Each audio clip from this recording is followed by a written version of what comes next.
তবে IGP sir বললেন যে আমি এর আগে একটা তোমাদের আগে যেহেতু চলছে কমিটি করে দিচ্ছি একজন ডিআইজি কে দিয়ে যাতে এটা সফলভাবে করা যায়। প্লাস স্যার আমাদের সাথে যিনি ল অফিসার আছেন তার সাথে এক্সট্রা অফিসার দেওয়ার কথা বলছেন, কারণ এই যে বিশাল পরিমাণ তোমরা এই যে উনি আছে ওনাকে আমি দেখাইছি যে উনি একটা অর্ডার দেখাইছে যে আইজিপি অর্ডার দিছে সেটা স্পেশাল ল অনুযায়ী, কিন্তু ওইটা হয় না, ওইটা আবার বিভাগীয় মামলা করার কথা বলছে ওই আইজি, মানে উনি ভাবছে যে ওইটাতে খালাস দিছে, খালাস দেয় নাই। এরকম সিঙ্গেল অর্ডারে খালাস দিলে তুমি বেতন পাবা না পরে, হ্যাঁ ওইটা আসলে কেউ দিতে পারবে না। তো সেই জন্য আইসার নিজেও প্রধান উপদেষ্টা এবং আমাদের স্বরাষ্ট্র উপদেষ্টার সাথে কথা বলছে, তারা বলছে কেসগুলো দ্রুত করতে। তো সেটা আমরা ব্যবস্থা করছি যে ওই তোমাদের এখানে দুইজন আসবে, যে দুইজন একটু বুঝে এনে দেখলাম কাগজ নিয়ে এসে প্রতিদিন সকালে আসবে, তোমরা তোমাদের এদের কাছে ইন্ডিভিজুয়াল ইয়েগুলো দাও।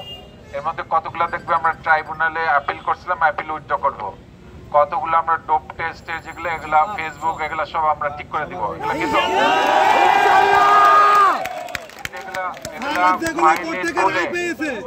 মাইলে তুলে এগুলা কাজ করতে হবে, এরকম কোন সিঙ্গেল অর্ডার হবে না।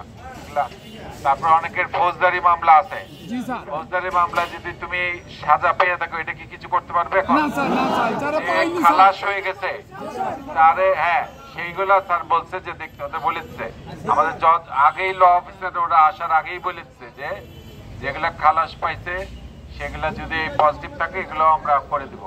মানে যেগুলা তোমাদের দেখবা যে 80-90%ই তোমাদের আইসা যাবে, কিন্তু 8-10% কিছু তো আসবে, সেগুলা আপিল করলে রিভিউ করার আছে। এবং আইজিপি স্যার আবার বলে দিল যে এগুলারে ওইখানে পাঠা না করে এখান থেকে আমাদের লোক দিয়ে কাজটা আগাবে, এই জন্য আই স্যার আবার কত অফিসার পোস্টেড করে দিবে বলছে। আর তোমরা এখন নিজেদের কোথাও মিটিং করো, একটু শোনো, নিজেরা মিটিং করো এইখানে এইভাবে ভিড়, এটা কিন্তু কোনো অফিসিয়াল ডেকোরামে পড়ে না। তোমরা আসছো আজকে, নাহলে আমরাও তো আগাতে পারছিলাম, ঠিক আছে, কিন্তু এখন তোমাদের শোনো, ওরা তোমাদের বলবে, ডিটেল বলবে কোনটা কি। কালকে সকালে আইসা কেস টু কেস লিখবে, লেখা তোমাদের আলাদা প্রত্যেকটা বলবে, প্রত্যেকেই কিছু না কিছু সুবিধা পাবা। ওরা আসবে, আমরা ওদের ঢোকার ব্যবস্থা, প্রতিদিন দেখা করার ব্যবস্থা সব করে দিচ্ছি।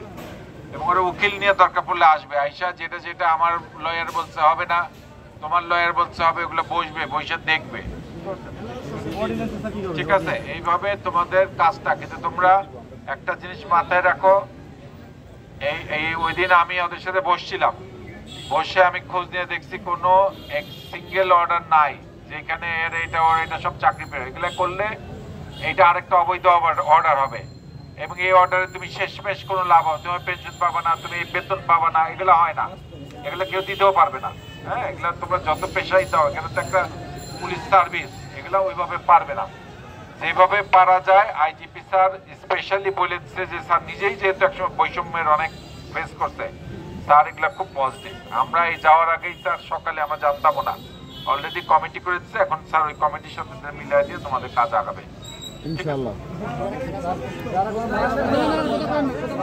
আচ্ছা, তোমরা আমাকে বলো না, তোমরা এদের বলো, এদের সাথে বসো, এরা এসে বলবে তোমরা রায় পাইছো, দুইটা রায়, একটা রায় পাইছো, এই আপিল গুলো আমরা চিঠি দিয়ে উইথড্র করাবো।